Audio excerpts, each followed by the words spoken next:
खैर अब अगले दिन जब लतिका स्कूल पहुंचती है तो उसे पता लगता है कि उसे लोन मिल सकता है, लेकिन उससे पहले उसे उस टीचर के खिलाफ कंप्लेन वापस लेनी होगी, जिसके लिए लतिका पहले मान जाती है। फिर जैसे वो कंप्लेन वापस लेने वाली होती है तभी वो सोचती है कि जैसे इसने मेरे साथ बदतमीजी की है, ये किसी और बच्ची के साथ भी ऐसा कर सकता है, इसलिए वो कंप्लेन वापस नहीं लेती और इसी वजह से अब लतिका को लोन मिल पाना मुश्किल था। हालांकि लतिका को तो पैसों की जरूरत काफी ज्यादा थी। तब हमें पता चलता है कि दरअसल लतिका के पापा ने काफी सारा कर्जा लिया हुआ था, जिसकी ईएमआई लतिका टाइम से भर रही थी, लेकिन एक ईएमआई वो भर नहीं पाई। तब बैंक वाले स्कूल में आकर लतिका को काफी बातें सुनाकर गए थे, जिस चक्कर में लतिका ने अपना घर गिरवी रखकर कर्जा लिया था और उस लोन को खत्म कर दिया था। लेकिन अब वो आदमी भी लतिका को परेशान करने लगा है। खैर अब रात को लतिका थकी हारी दुखी मन से घर पहुंचती है और पलाश से पूछती है कि क्या हम बैंक में चोरी कर सकते हैं, वो भी बिना फंसे। जो सुनकर पलाश काफी खुश होता है और लतिका को अपना प्लान समझाने लगता है।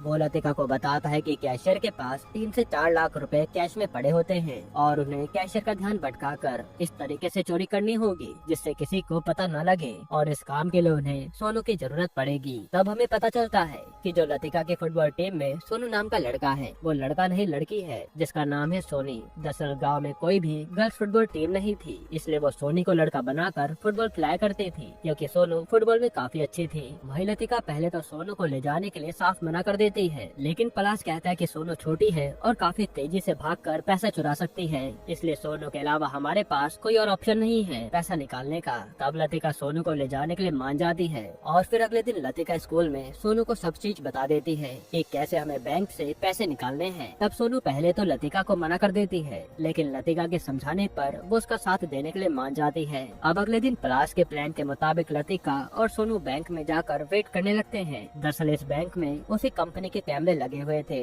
जिस कंपनी में पलाश काम करता था, और पलाश को पता था कि लाइट जाने के बाद उन कैमरा को 3 मिनट लगते हैं वापस से ऑन होने में, और यही पलाश का प्लान था। कैमरा ऑन होने से पहले वो पैसे चुरा कर वहाँ से चले जाएंगे। अभी अपना प्लान शुरू कर देते हैं और पलाश पहले जनरेटर में शुगर डाल देता है जिससे लाइट जाने के बाद जनरेटर ऑन ही ना हो सके, और फिर वो बैंक की लाइट कट कर देता है। अब लाइट के जाते लतिका सबका ध्यान भटकाने लगती है और सोनू पीछे से जाकर पैसे निकाल लेती है, यानी अपने आइडिया से ये लोग चोरी कर लेते हैं। और इसी तरह से देखते देखते ये एक और बैंक में जाकर पैसे चुरा लेते हैं। फिर अब पैसे आने के बाद लतिका पलाश से कहती है कि हमें तीसरे बैंक में चोरी नहीं करनी चाहिए, क्योंकि हमारे पास इतने पैसे आ गए हैं कि हम इससे अपना कर्जा उतार सकते हैं। लेकिन पलाश कहता है कि हमें इस बैंक से भी ट्राई करना चाहिए ताकि हमारे पास थोड़े पैसे और आ जाएं और हम आगे की जिंदगी अच्छे से बिता सके।